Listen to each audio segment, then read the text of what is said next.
after, I don't know, 3 years when I made my last one. What can I make videos about? And just all the things that I like doing. Making music, reading, and skateboarding. Which is also a learning curve, so I like to film my progression and see where that takes me.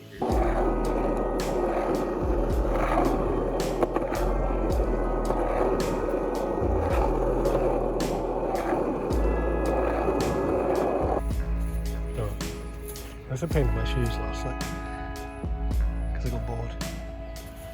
They're ruined anyway, but you can't really see.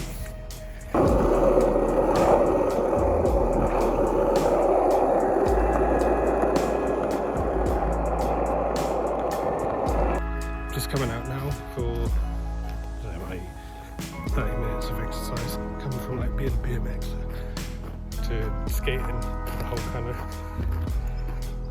muscle memory is off completely, but I'm gonna try just learning my exercise because running really isn't my thing anymore.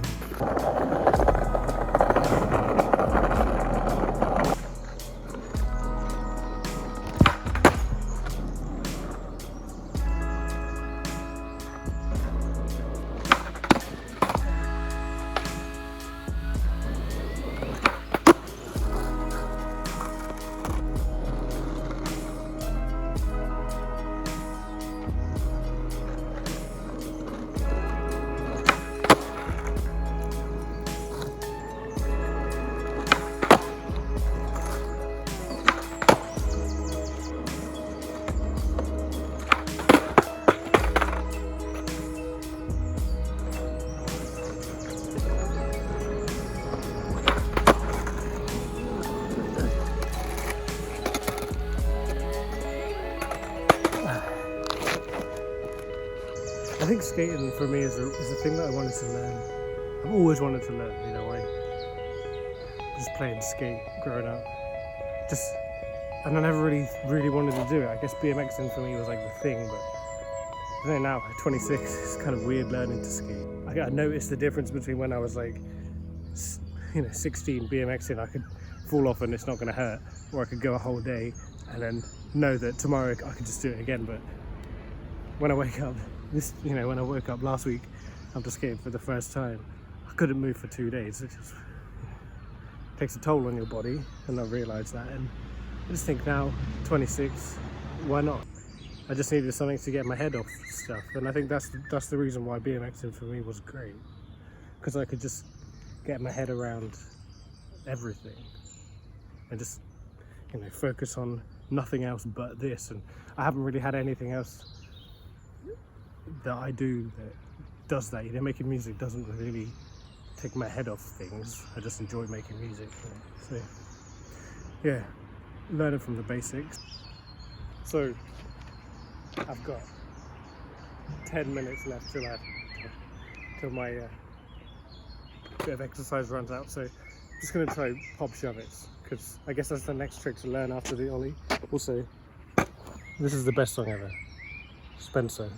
Love it.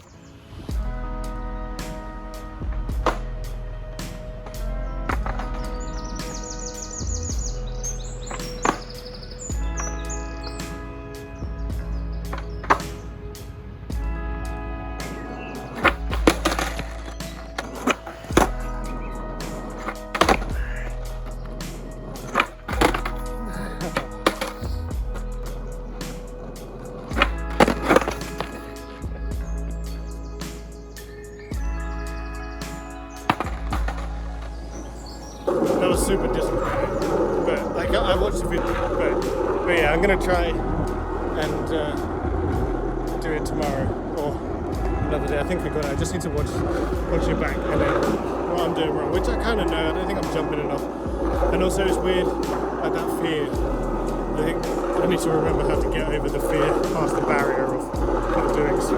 But yeah. I like this book called Life for Sale that I read. I was thinking about what I could do. Probably why I was up till like 2 AM, because I was like, I need to make a video. I really want to make a video, but I don't know what. And I thought, okay, I just read this book called Life for Sale, and just maybe like review it or something. For me, it was very interesting, like the story and kind of how it made me feel.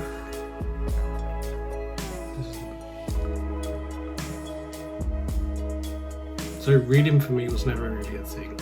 I in school hated English, and I fully didn't see the point. I was one of those guys who was like, let's just watch videos. And then recently, so the beginning of this year, I kind of started reading properly. I just got back from skating and my hair's drying. I'm gonna review books, the books that I read, and I think the first one would be this one by this book by Yukio Mishima. It's called Life for Sale. I think it's about the 10th book I've read this year. The first one that really got to me and just really made me think about just life in general. Like, crazy is how, we're here, what happens after, why are we here? What do we do? What are we here for? And it was only ever since reading this that made me question everything. Hanio, he's a 27-year-old copywriter in Tokyo. He attempts suicide and fails, and then decides to put his life for sale in a newspaper.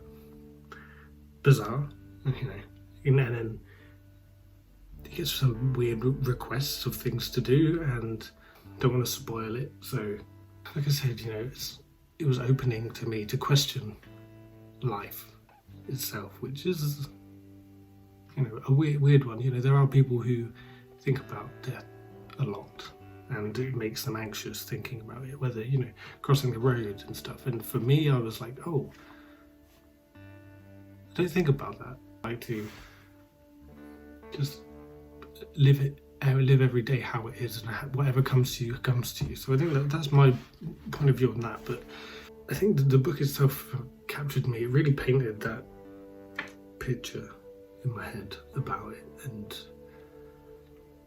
I just wanted to not review it, but just give my take on it. And I think, these strange things that happen, almost for me, it was a book that felt real. It felt like a real situation, and I guess that's what writers want to portray in their books. And I'm glad I read it. Anyone's like, what book shall I read next? I'm always like, you need to read Life for Sale. For me, it's like number one. The chapters are like, they're never set out, so it's always like a lot, chapters there. It's like a continuation, so you kind of never really go like, oh, I'm gonna have to just read to the next chapter. That's the format of it, so it runs nicely. The story behind it is very encapsulating. It's never, because it's there are like 5-6 requests to buy his life. I think it keeps your mind like, oh, what's going to happen next, after this. And I would request this for anyone. There's a quote from John Gray, philosopher. It says, life for sale is not a great work of fiction, but it succeeds in capturing vividly the pathos of the self-pitying modern nihilist. Which I think is very true, actually. This isn't one thing I thought about. He actually enjoys this. This is the weird thing about this book. It seems like he enjoys these tasks. Gets a thrill of dying, or the thought of dying, because he's not scared of dying. Which is what makes it interesting, because you're reading and all these things happen. How many bad things can happen in your life to make you feel good again? And how many things can happen until you enjoy life? And where has he come from wanting to commit suicide to enjoying life at the end? And is one I would definitely recommend, and one that I'd read again. And I think it's a book that I'll always come back to read, and it will probably be with me forever because I really enjoyed it. Just to sum it up, I would say,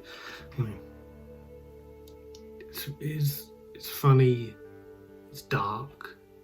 It's a dark comedy, very curious. You're always interested in what's going to happen next. This is the one thing I like about these stories, and these books. Like the ones that have kind of different stories in it, which this is, this could be separated into this, and it keeps you wanting more. And I think that's the best part I found about this book, is because I didn't really enjoy reading, some of the books I read before I enjoyed, but not like this one. This one just kept me going. I think I read it in about 2 days. I kept wanting more, and I kept wanting to know what happened. I didn't want to put it down. I wasn't reading to the next chapter. It's a very dark subject, I think, putting your life for sale. I would have to give it 5 stars if I can start rating books that I read. See you next time.